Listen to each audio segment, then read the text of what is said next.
Hello, আসসালামু আলাইকুম। আপনারা সবাই কেমন আছেন? শুভরাত্রি। আপনাদের সামনে আবার একটি গুরুত্বপূর্ণ বিষয় নিয়ে আসলাম। আজকে আলোচনা করব ইসলাম নিয়ে। ইসলাম আসলেই একটা শান্তির ধর্ম। ইসলাম আমাদেরকে সুন্দর জীবন প্রদর্শন করে।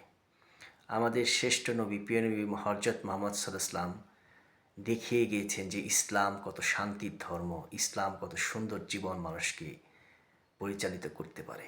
আমাদের মহানবী সাল্লাল্লাহু আলাইহি ওয়াসাল্লামের জীবনটা পর্যালোচনা করে দেখা যায় মানুষের সাথে সুন্দর ব্যবহার, সহানুভূতি, মানুষের প্রতি মায়া মমতা, ছোটদের স্নেহ করা, মানে তার ইসলাম যে একটা সুন্দর জীবন, আদর্শবান জীবন হতে পারে সেটা মহানবী সাল্লাল্লাহু আলাইহি ওয়াসাল্লাম দেখিয়ে গিয়েছেন। তো ইসলাম আমাদের শুধু সুন্দর জীবন না, ইসলাম আমাদের অনেক কিছু শিক্ষা দেয়।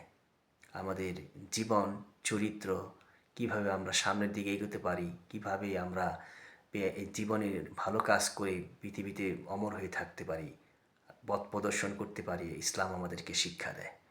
তো ইসলাম ধর্ম আমি একজন মুসলমান হয়ে গর্বিত যে হজরত মোহাম্মদ